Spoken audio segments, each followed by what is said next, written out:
आघात. लेखिका प्रिया उंबरकर. वाचक स्वर सिद्धी गायकर.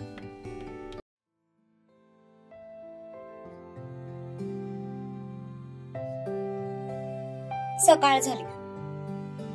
आजी त्यांच्या रोजच्या वेळापत्रकाप्रमाणे सकाळी लवकर उठल्या होत्या आणि बाहेरच्या मोकळ्या जागेत फेऱ्या मारू लागल्या.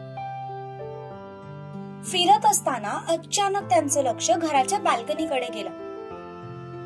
तशा त्या चष्म्याची काच डोळ्याजवळ नेत निरीक्षण करू लागल्या. पण त्यांनी जे पाहिलं ते बघून त्यांचे डोळे विस्फारले. त्या चालत तिथे गेल्या तर त्यांनी पाहिलं की एक मोठा दोरखंड वरपर्यंत लटकत होता. अरे देवा, आम्ही लग्नाला नाही म्हणालो म्हणून ही पोरगी घरातून पळून तर नाही गेली ना? आजी डोक्याला हात लावत म्हणाल्या. त्या घाबरतच पुन्हा घरात आल्या. अशोक, साधना, अरे कुठे आहात तुम्ही? लवकर बाहेर या. काय झालं आई? का सकाळी सकाळी ओरडतेस? अशोक रूम मधून बाहेर येत म्हणाले. पाठीमागून साधना पण आल्या. अरे आपली तारा घरातून पळून गेली. काय? अरे हो, घराच्या पाठीमागच्या बाल्कनीला एक मोठा दोरखंड लटकतोय. मला वाटतं ती तिथूनच पळून गेली असावी. आपण उगाच काल तिला नाही म्हणालो. पोरीने रागाच्या भरात काही केलं तर नसेल ना? देवा नारायणा, आमची पोर जिथे असेल तिथे सुखरूप राहू दे. रक्षण कर बाबा तिचं. आई, अहो काय बोलताय तुम्ही? हे तारा असं करणं शक्यच नाही. साधना म्हणाल्या तर खरं, पण काल रात्री ती ज्या पद्धतीने चिडलेली होती त्यावरून ती रागाच्या भरात असा निर्णय घेऊ पण शकते हे त्यांना सुद्धा चांगलंच माहित होतं. पण तरीही त्या स्वतःच्या जीवाला तसल्ली देत होत्या. आई, तू पण ना काहीही बोलत असतेस. ती असं काही एक करणार नाही. तू थांब इथेच, मी आलो तिच्या खोलीत बघून.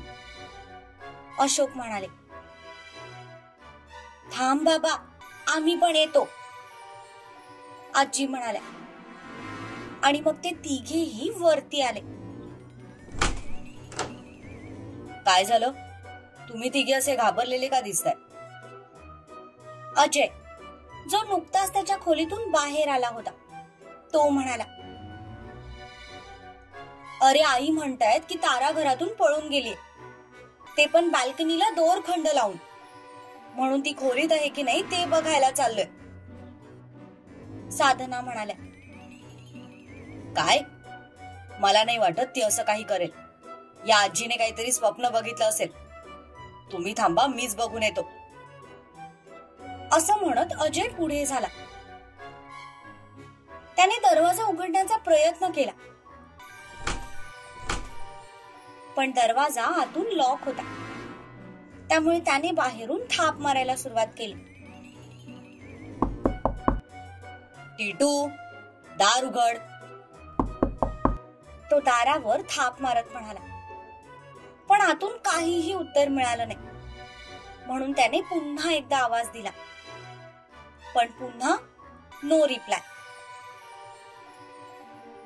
बघितलं, तिचा आवाज येत नाहीये, म्हणजे ती नक्कीच पळून गेली. अरे देवा, आता काय करायचं? कोणाकोणाच्या प्रश्नांना तोंड द्यायचं? अहो, खरंच ती पळून गेली असेल का? आपलं चुकलंच. आपण आधीच तिला लग्नासाठी होकार द्यायला हवा होता. तिने शिवराज सोबत पळून जाऊन लग्न केलं तर नसेल ना? असं झालं तर आपल्या पाहुण्यांमध्ये खूप नाचक्की होईल हो. साधना केविलवाणा चेहरा करत म्हणाल्या. त्यांचे डोळे पाण्याने काठोकाठ भरले होते. आई, आजी, तुम्ही दोघी प्लीज गप्प राहता का? आई, खालून जाऊन रूमची चावी घेऊन ये. आपण बाहेरून दरवाजा उघडून बघू. अजय म्हणाला. तशा साधना घाईघाईने खाली गेल्या आणि रूमची स्पेअर की घेऊन आल्या. ही घे. अजयने ती चावी घेतली आणि दरवाजाला लावत चावी फिरवली.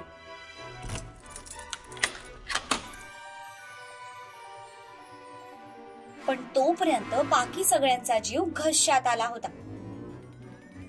ताराने शिवासोबत पळून जाऊन लग्न केलं आणि आता ती कोणत्याही क्षणी त्याचा हात हातात घेऊन दरवाजात उभी राहील आणि म्हणेल की सॉरी आई बाबा, तुम्ही लग्नाला नकार दिलात म्हणून मी पळून जाऊन लग्न केलं. असा पूर्ण फिल्मी ड्रामा त्यांच्या डोळ्यासमोर उभा राहिला.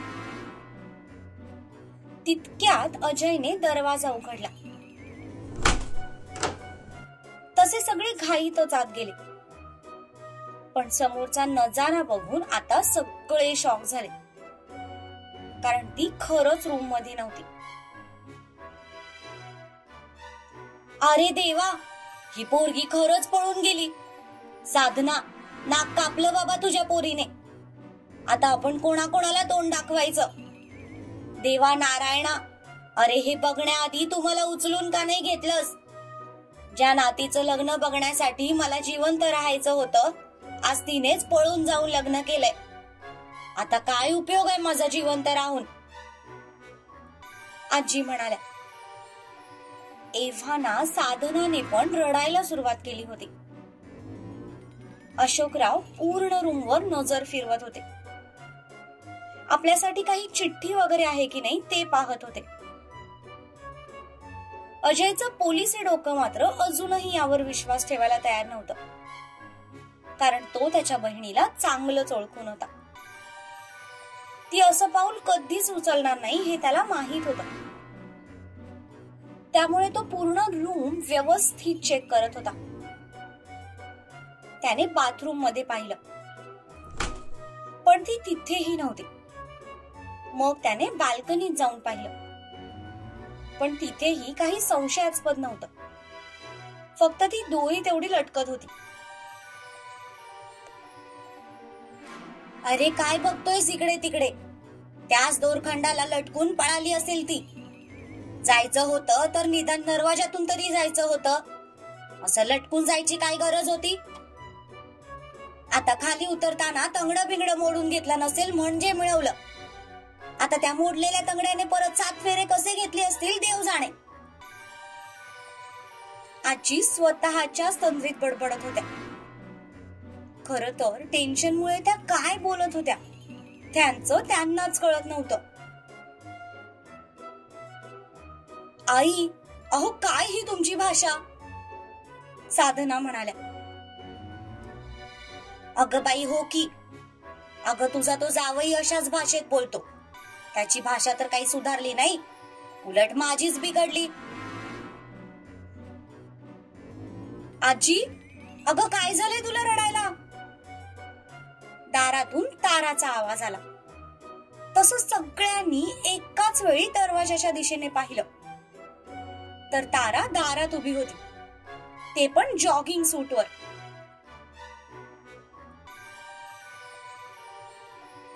तारा, असं म्हणत साधना लगेच तिच्या जवळ आल्या. अगं कुठे होतीस तू? अशोक पण चिंताग्रस्त आवाजात म्हणाले.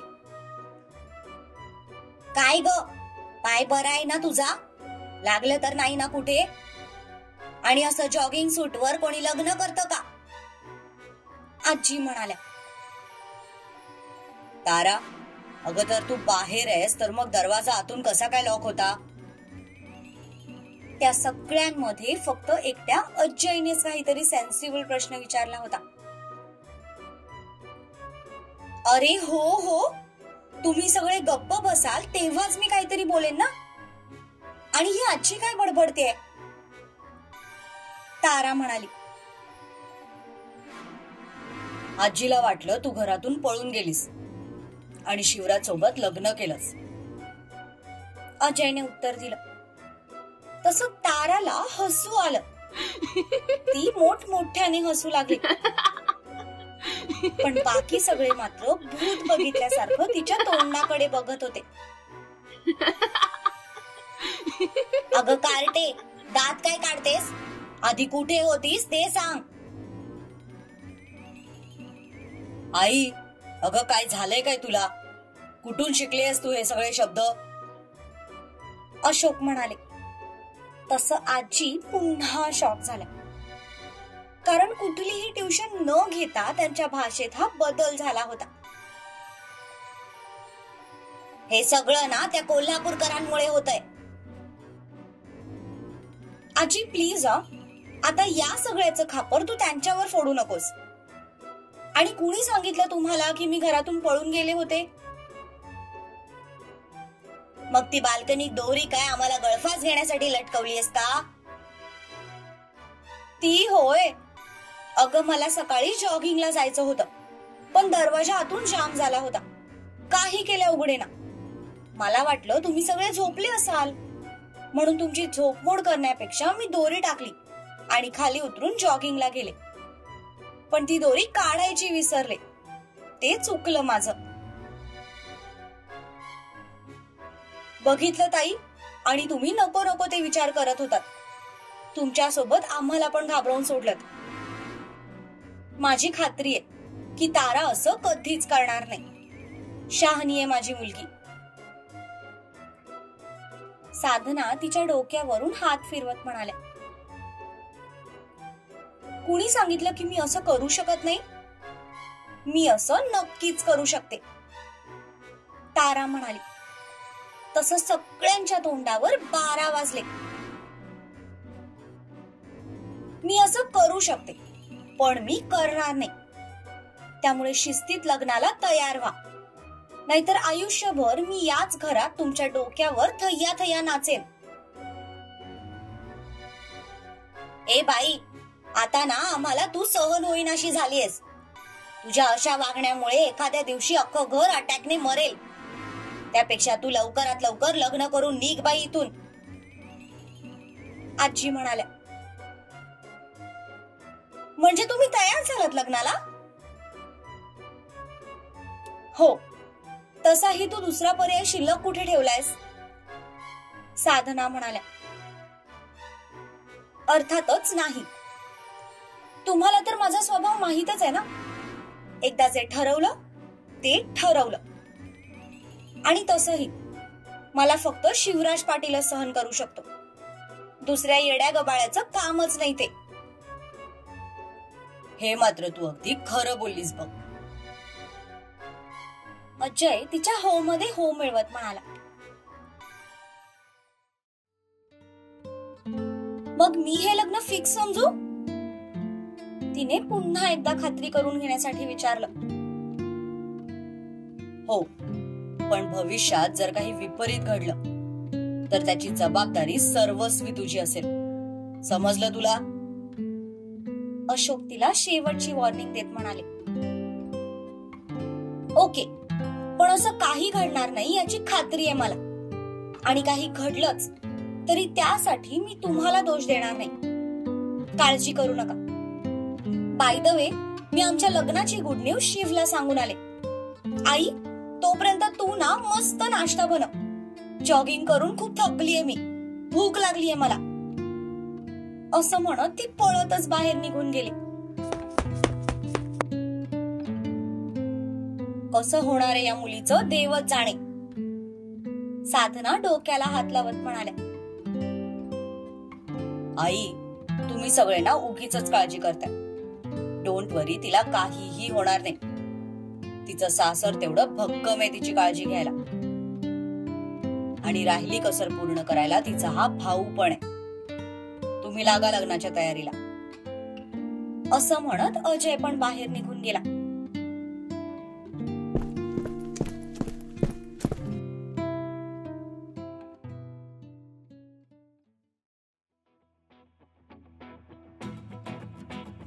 इकडे तारा वादळासारखी शिवाच्या घरात घुसली आणि पळतच त्याच्या रूम मध्ये गेली. तो नुकताच अंघोळ करून बाथरूम मधून बाहेर आला होता.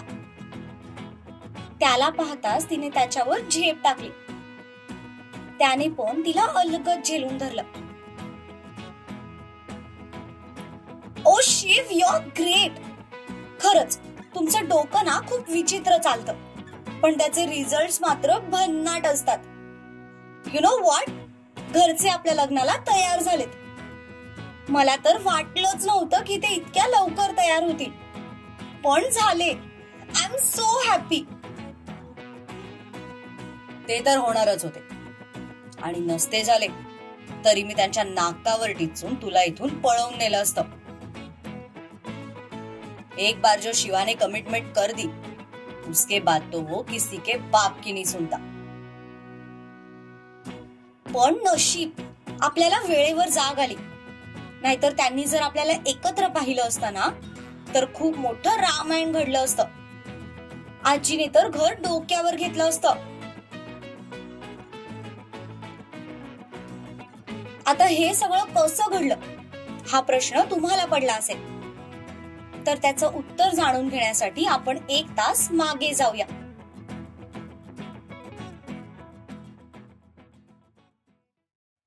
फ्लॅशबॅक.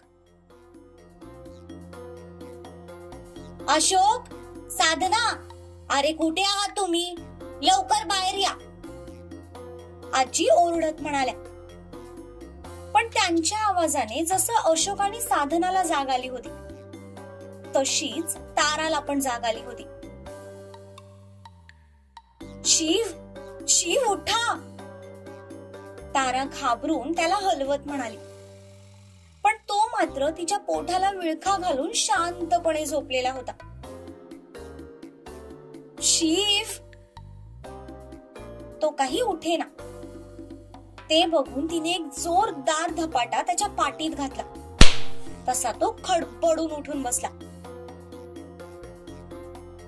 अगं ए, बॉक्सर आहेस म्हणून काय उठता बसता टोले मारशील काय? होणाऱ्या नवऱ्याला थोडी तरी इज्जत दे. जी काही इज्जत द्यायची ना ते मी नंतर देते, पण आधी तुम्ही इथून निघा. मला वाटते घरातले सगळे उठलेत, आणि त्यांनी जर आपल्याला एकत्र पाहिलं ना तर खूप मोठा प्रॉब्लेम होईल. तुम्ही पटकन जा इथून. रिलॅक्स ग, काही होत नाही. आले तर येऊ दे. तोपर्यंत चल, तुम्हाला एक मॉर्निंग किस दे. तुमचं ना डोकं फिरलंय. इथे जीव गळ्याशी आलाय माझ्या, आणि तुम्हाला पप्पी झप्पीचं पडलंय. आता निघता इथून की कमरेत लाथ घालून बाहेर काढू तुम्हाला. शेवटी ती तिच्या खऱ्या अवतारात परत येत म्हणाली. तेव्हा कुठे शिवा थोडा नरमला. आफ्टर ऑल, सासरच्या लोकांसमोर बायकोकडून मार खाणं हे त्याच्या इज्जतीला शोभण्यासारखं नव्हतं. चिल ग, काही होणार नाही. मी काय सांगतोय ते ऐक. आता मी इथून खाली जातो, तू पण माझ्यासोबत खाली चल. ते जरी आले तरी इथे त्यांना कोणी दिसणार नाही. मग तू मेन दरवाजाने घरात एंट्री घे आणि सांग की दरवाजा आतून जाम झाला होता म्हणून तू दोरीने खाली गेलीस, कारण तुला जॉगिंगला जायचं होतं. ते खरंच माझ्यावर विश्वास ठेवतील? माणूस जेव्हा टेन्शन मध्ये असतो ना, तेव्हा तो कशावरही विश्वास ठेवतो. ट्राय तर करून बघ. असं म्हणताय? हो. ठीक आहे, मग आपण तसंच करूया. शेवटी ती पण तयार झाली. पण आधी जाऊन तू हे कपडे बदल आणि जॉगिंग सूट आणि शूज घालून ये, तो म्हणाला. तशी ती उठली आणि पटकन चेंज करून आणि शूज घालून आली. मग शिवा अलगद त्या दोरीला पकडून खाली उतरला. तारा पण त्याचं बघत हळूहळू करून खाली उतरली. ती थोडंच अंतर राहिली होती की त्याने तिला अलगद खाली ओढून घेतलं. मग शिवा तिथून त्याच्या घरी गेला आणि ती मेन दरवाजातून घरात गेली. Flashback over. मग झाली ना माझी आयडिया सक्सेसफुल? हो, खरंच ग्रेट आहात तुम्ही. मग चल, या खुशीत एक किस होऊन जाऊ दे. तुम्ही पण ना नुसते घोरपडी सारखे चिकटत राहता. इतका हावरेपणा बरा नव्हे. आणि तसही मी अजून ब्रश केला नाहीये. पण मी तर केलाय ना, आणि मला काहीच प्रॉब्लेम नाहीये. पण मला आहे. मी फक्त तुम्हाला माझ्या घरचे लग्नाला तयार झालेत ही गुड न्यूज द्यायला आले होते, जी मी दिली आहे. आणि आता मी चालले असं म्हणत तारा त्याला चिडवत तिथून पळून गेली. शिवा, काळ्या चिमणीची राग गावाय पाहिजे का? त्या बिगर ही पोरगी काय तुझ्या हाताला गावायची नाही. तोपर्यंत तू फक्त गाणं म्हण, पप्पी दे पारूला, आणि सध्या एवढ्यातच खुश हो. तो स्वतःलाच दिलासा देत म्हणाला.